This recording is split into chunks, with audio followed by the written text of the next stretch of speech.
Today, in honor of Father's Day, I want to tell you a few pieces of wisdom that my father taught me over my life that have always been very helpful to me. I was very blessed to have a wonderful dad, wonderful parents, and my dad was amazing. Unfortunately, he was taken from us far too early, but having that foundation of having a good father was something that has kept me going on a good path of life, even living in a crazy city like Los Angeles. Okay, so the first piece of wisdom my father gave me, he said, never a borrower or a lender be. Such good advice. I've never asked to borrow anything from anybody. I've never asked to borrow a car, borrow a dress.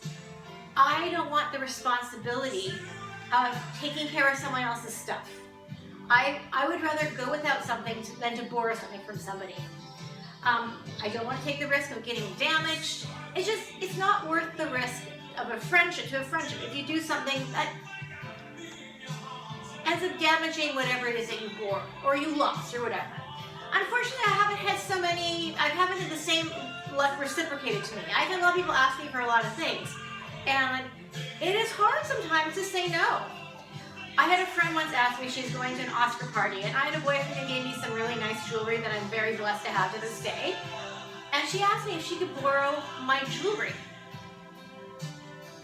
I'm like, no. And she said, why would you let me wear it? You've got beautiful jewelry. And I said, if you were to lose it, can you afford to replace it? And she said, no.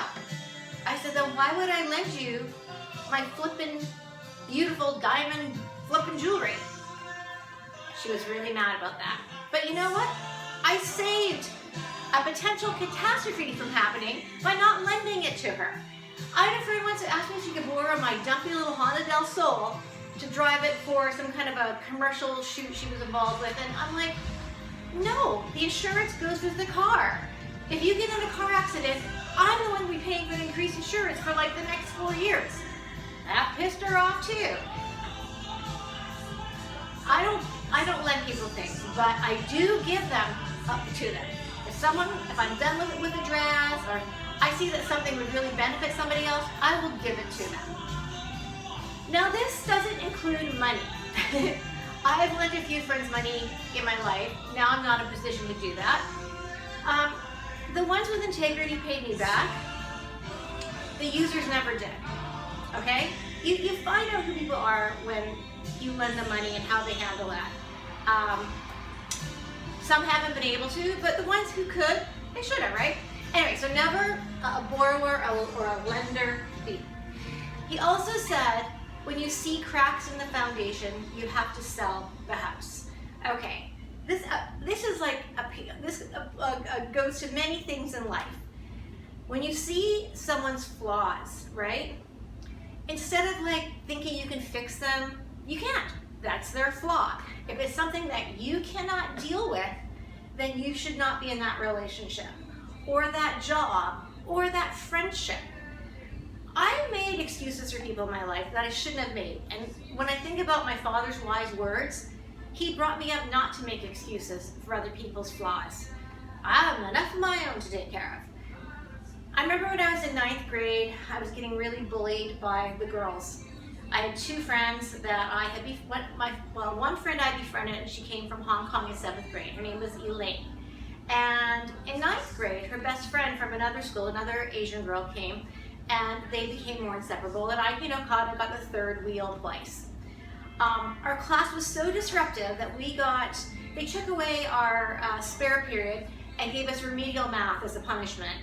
It did go to our grades, but I'm dyslexic and I struggle with math and things like that, so I thought, well, here's my opportunity to try and learn.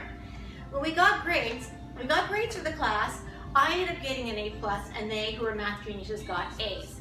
Well, they were so mad. Even though the teacher said this was an effort mark only, they started saying that I was the teacher's pet and I was spoiled and yada, yada, yada. And within time, they managed to make every girl in 9th grade hate me. I had not one friend. And I remember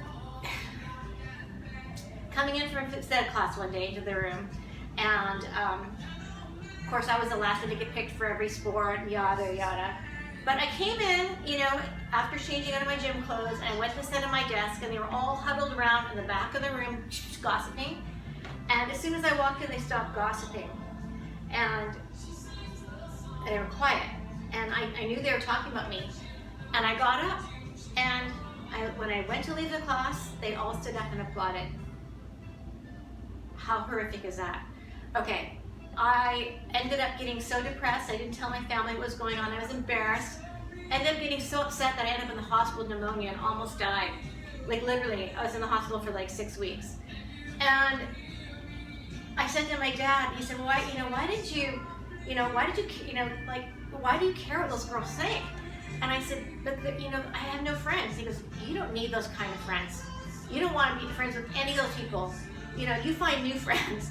And he was right. He said, remember, when you see cracks in the foundation, you've got to move out of the house. I've kept that up. I've looked at people differently.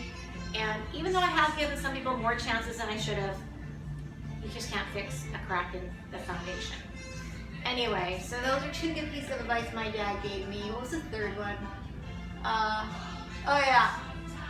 It's amazing how easy something is to get into and how hard is it is amazing how easy it is to get into something and how hard it is to get out of something. Okay, sounds like simple advice, but when you think about it, it's true. Oh, it's so easy to fall in love and get married. But then you get divorced and you're fighting over CDs at 25 years of age, okay? Like, it's so easy to get into something, but once you're in it, try extricating yourself from the situation. It's not always so easy. So think before you jump in with both feet in anything in life, because getting into it is a lot easier than getting out of it. Anyway, on that note, happy Wind Down Wednesday, happy Father's Day to all the dads out there. Not just the fathers to kids, but the fathers to dogs and cats and mentors and all the wonderful men out there and who make other children into wonderful human beings, or their children into wonderful human beings, or wonderful dogs, or whatever. Happy Father's Day.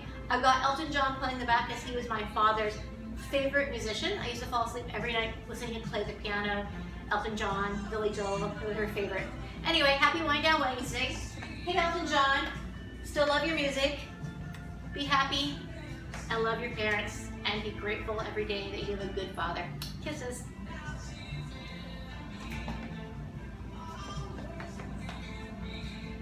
My dad knew I was crazy. If he's watching from heaven, he's like, there's my daughter, still wearing mini skirts,